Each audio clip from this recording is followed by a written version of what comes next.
How's it going, everybody? Lampini here again, and today we've finally arrived. We are going to be reviewing the Super Bowl of the 2024 NFL season. 32 teams came up to the bat to win a world championship, and now we are down to 2. And these 2 teams, is not the Super Bowl I really wanted. We have the Kansas City Chiefs at the Philadelphia Eagles. But before we get into that, I'm going to review the Washington Commanders season because I'm a Commanders fan. This is a Commanders channel. I'm going to go ahead and review how the season went. Well, we were 12-5, the best record we've had since 1991, basically the best season that we've had in 35 years. There were some ups and some downs. We started off slow, but that was to be expected. We were a new team. I think we finally arrived in week 3 when we beat the Bengals in prime time. That's when people really started to realize how great Jayden Daniels was. And he just kept compounding on that week after week after week. Now, he did battle a rib injury midway through the season where he was a bit nerfed, shall we say, and he wasn't 100%. We went on that 3-game losing streak. But after that, we recovered. We started playing meaningful, good football again. We were able to beat the Eagles. We were doing very well. Jayden Daniels is going to win Offensive Rookie of the Year. Probably one of the best rookie seasons in a very, very long time. And then when the playoffs rolled around, we got a couple lucky breaks against the Tampa Bay Buccaneers, but ultimately we did beat them. And then the Detroit Lions kind of folded. We took advantage of every mistake that they made, and we won that game too. And we made it to the NFC Championship game for the first time since 1991. This level of success does not happen for a variety of clauses. It doesn't happen without new ownership getting Dan Snyder out of there. This is the second season of the new ownership, and this is really the first year of the new regime. Because if you remember last year, Ron Rivera was still there. It was a lot of the old people from the old regime. So the new owner was there, but it was still the old regime. This was the first year of the new regime. Dan Quinn as the head coach, Joe Witt as the defensive coordinator, and Cliff Kingsbury as the offensive coordinator, and of course Adam Peters as the general manager. He was general manager last year also. But a lot of great things were done. The roster was bolstered. It was completely overhauled. We pretty much bottomed out last year. The year before, 2023. We completely bottomed out, and it was one of the worst seasons in franchise history. What that allowed us to do, though, was stock up on draft picks, stock up on cap space, and just completely hard reset the franchise. Completely hard reset the franchise. Get any stink of Dan Snyder that was there out. Winning these 2 playoff games officially gets Dan Snyder out of Washington. The stench of Dan Snyder is officially gone, because now we can't say our last playoff one was in 2005 when Dan Snyder was the owner. It is nothing but a footnote in the history of the Washington Redskins franchise now. We're in a completely new era, and that's exactly what we needed to do. I think what the Commanders have done should be a measuring stick for other franchises. When you get a new owner, you just hit the reset button, and that's exactly what they did. And it allowed them to get some really good free agent signings. Bobby Wagner was a great acquisition, second-team All-Pro. Frankie Louvu, I think, was the best acquisition that we could have gotten on defense, another second-team All-Pro. Mike Sainristil was a great draft pickup. We've got Dorrance Armstrong and the other guy from Dallas, who are very good edge rushers. We got Jeremy Chin from Carolina, who's been a very good safety. We'll see what happens with Marshawn Lattimore. I mean, he was never 100%, and he kind of came in mid-season, but I think Marshawn Lattimore was a good acquisition. He's going to have an entire offseason with us, and I think that he's going to improve. I really do. But, what we've been able to do, and then on offense, Austin Eckler, I thought, was a great acquisition. I'm like, listen, he's not the number 1 running back. He's running back 2. We got him for cheap, low risk, high reward, and we got a high reward off of him. Same thing goes with Zach Ertz. Now, I thought Zach Ertz was washed. He's 34 years old, and I truly thought that he was too old. He was a veteran hire. He was going to be a veteran that would mentor guys. I had no idea we were going to get that level of production out of him this year. He had 700 touchdowns, 7 touchdowns. Very, very, very strong season from a tight end in his mid-30s. So that was very impressive to see. And then the main event is just Jayden Daniels, man. like his poise, there's not much else that I can say that I haven't already said in these videos. He's not a rookie. To put it simply, he's not a rookie. He plays with poise, knowledge. He works so hard. He's athletic. He can run when he needs to, but he's not a running quarterback. That's the thing, is he passes. Like, he's athletic enough to run, but he runs in the perfect amount of time. He runs when there's nothing else. He runs when he needs to get the first down. When I watch him play, the best way I can describe it is he's figured it out already. He's already figured out how to be a quarterback in the NFL. He already knows how to do it. And it blows me away. CJ Stroud obviously did incredible his rookie year, but he didn't make the conference championship. Justin Herbert had a great rookie year, but Justin Herbert is still making bad interception reads with the Chargers and stuff like that. Jayden Daniels he's playing like a 5-year veteran already. And I guess that's what happens when you start 5 years in college and you start so many games. You get so many reps, you get so much confidence. The NFL is a faster game, but he has studied for this test for so long. You have these guys that have one good year in college and go up to the NFL. Jayden Daniels was a 5-year starter in college. He has so much experience before coming in to the NFL, and I think that shows in how he plays.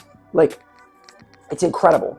It's incredible. The future looks very bright. We have the third most cap space of any team in the NFL, so our roster's only going to get better. We need a wide receiver too. We could maybe go for another cornerback or so, maybe another linebacker, but the thing is, we already have, I'd say, an above-average roster, and it's just going to get better with the draft and free agency signings. We have 2 third-round picks. The future is so bright for this team, but with the future being bright comes expectations, and anything short of going to the conference championship again is going to be a letdown.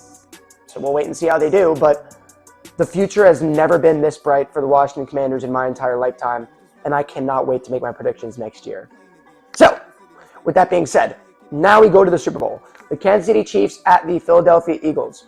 The Chiefs, once again, beat the Buffalo Bills for the 4th time in the playoffs. I wouldn't even say this is a postseason rivalry at this point because the Chiefs keep winning. This is the worst 4-game losing streak the Buffalo Bills have ever suffered in their franchise's history.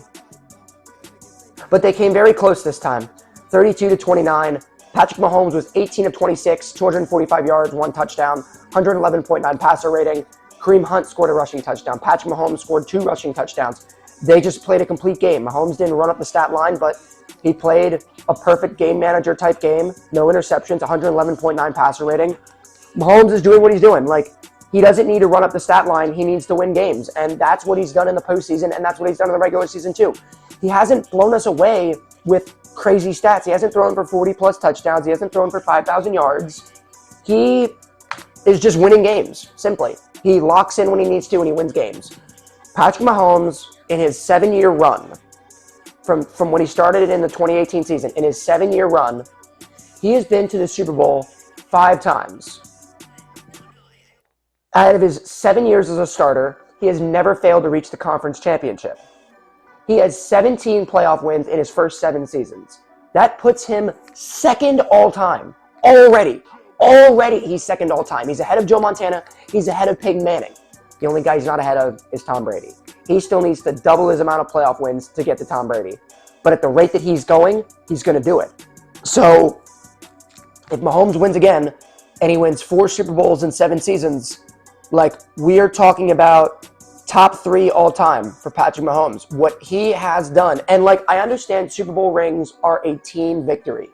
The Chiefs are a dynasty. They had an elite defense this year and last year. That's what allowed them to win.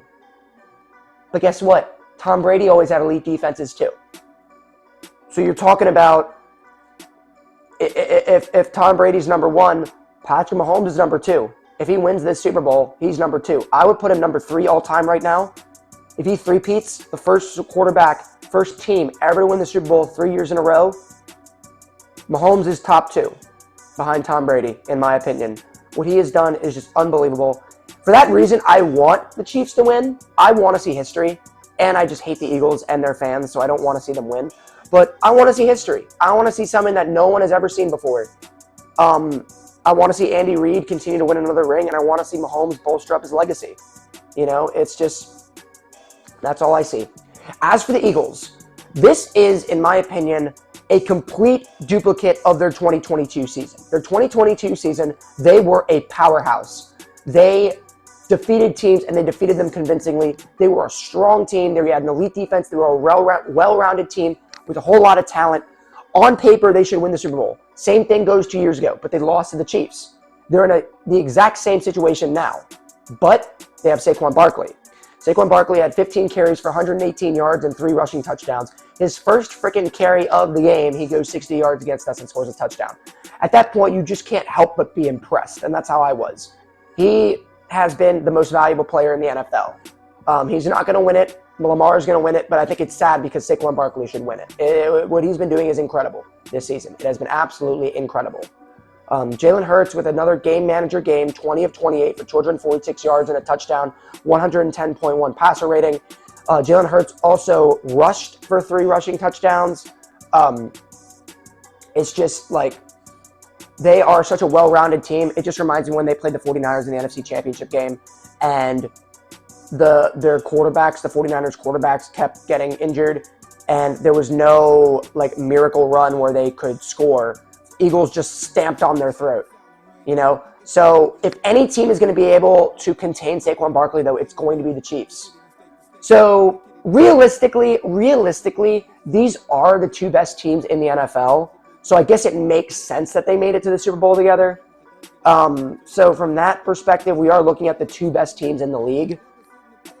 I just don't really like either of them. Well, I don't hate the Chiefs. You know, it's just every time there's a dynasty, you want to see a different team. But this is a really tough game. I am going to go with the Chiefs, though. I do think the Chiefs are going to three-peat. For that, and the reason why I say that is I think that the Eagles are a great team, but the Chiefs are so well-rounded. Like they are the Patriots. They have the head coach. They have the all-time great quarterback. They have the elite defense. They are such a complete team, and they're so used to winning that they're going to find a way to win. They're going to get turnovers. They're going to capitalize on it. The Chiefs are just too strong, and they're going to win 3 straight. That's kind of what I hope happens, honestly. So next video, we're going to be doing a tier list on all the quarterbacks last year and how they did.